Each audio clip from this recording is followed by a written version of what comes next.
sou a professora Tainara, sou formada em matemática e tenho especialização nas áreas de gestão e coordenação escolar, educação especial, educação do campo e metodologia do ensino da matemática.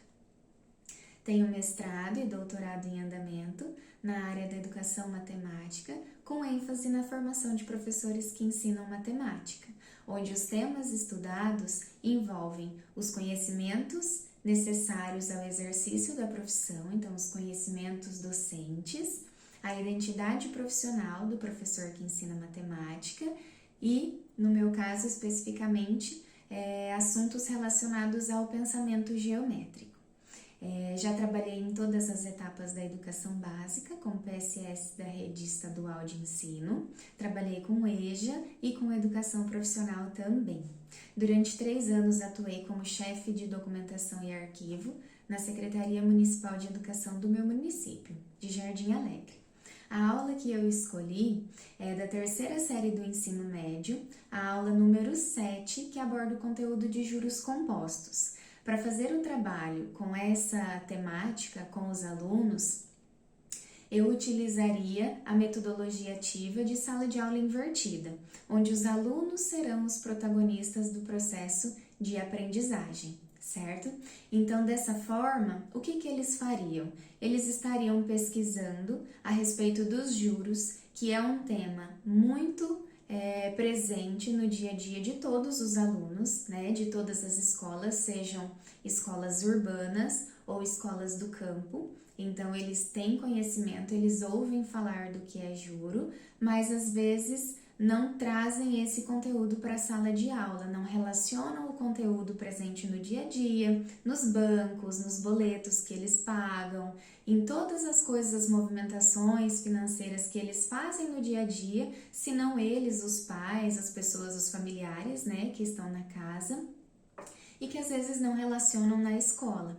Então, eles fariam uma pesquisa a respeito do que é juros, relacionariam esse conteúdo de juros compostos com o conteúdo de juros simples, que já teria sido estudado em sala de aula, trariam as diferenças entre juros simples e juros compostos, abordariam um pouco de como que é feita a cobrança pelos bancos, né, pelas instituições financeiras de modo geral. Com isso, conseguiríamos trabalhar também um pouco do que é visto dentro do componente curricular de educação financeira e os alunos passariam a apresentar a sua pesquisa para os demais, onde poderia ser proposto um debate, né, com todos os alunos da sala, com vista a que eles consigam consolidar o conhecimento a respeito de juros e ter discernimento no dia a dia deles para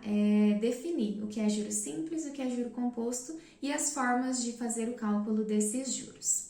Como recurso tecnológico, algo muito importante são as planilhas eletrônicas, como o Excel, por exemplo. Então, permitir, né, dar oportunidade para que os alunos conheçam a ferramenta e consigam fazer cálculos nessa ferramenta, que é a planilha, é uma coisa muito importante. Um outro recurso, que não muito tecnológico, mas também necessário, é a calculadora nesse processo, para realizar os cálculos de juros compostos. Por quê? Porque hoje em dia percebe-se uma grande dificuldade dos alunos no que se refere aos cálculos, mesmo utilizando a calculadora.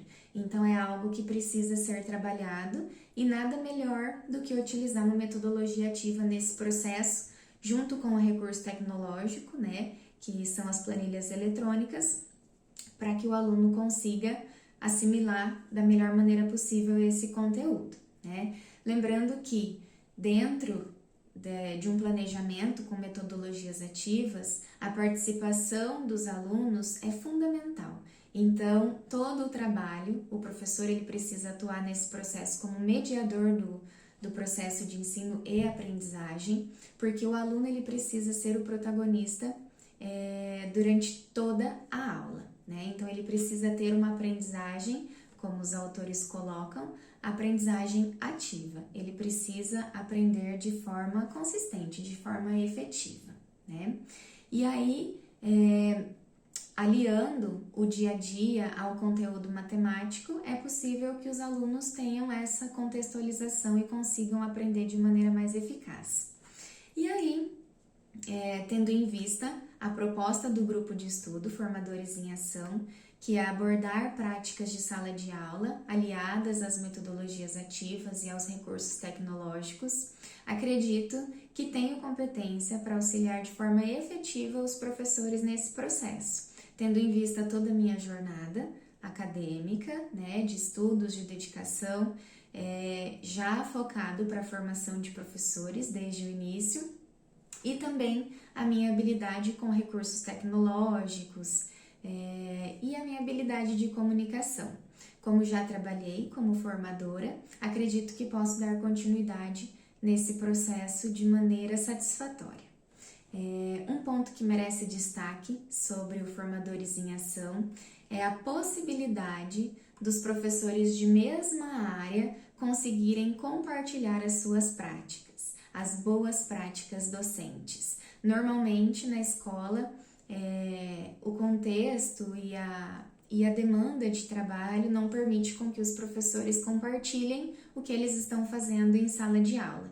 E o grupo de estudo, ele traz essa oportunidade de compartilhamento de práticas docentes, onde os professores podem trazer coisas que deram certo e também coisas que não deram para discussão, incentivar os colegas,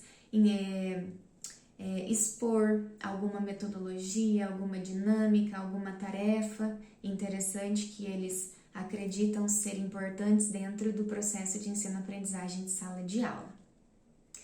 E aí, cabe destacar, por fim, que o trabalho com os professores dentro do grupo de estudo, né, com os cursistas, com os professores cursistas, ele deve ser feito da mesma forma que nós pregamos que devemos fazer com os alunos, ou seja, é preciso trabalhar de forma ativa, é preciso trabalhar trazendo os professores para a discussão, permitindo que eles falem, que eles exponham o seu ponto de vista, né? E com isso, a gente foca que o saber do professor ele precisa ser diferente do saber do aluno. Então, precisamos de um foco no conteúdo, nas práticas, nas metodologias e tudo que o professor julgar necessário.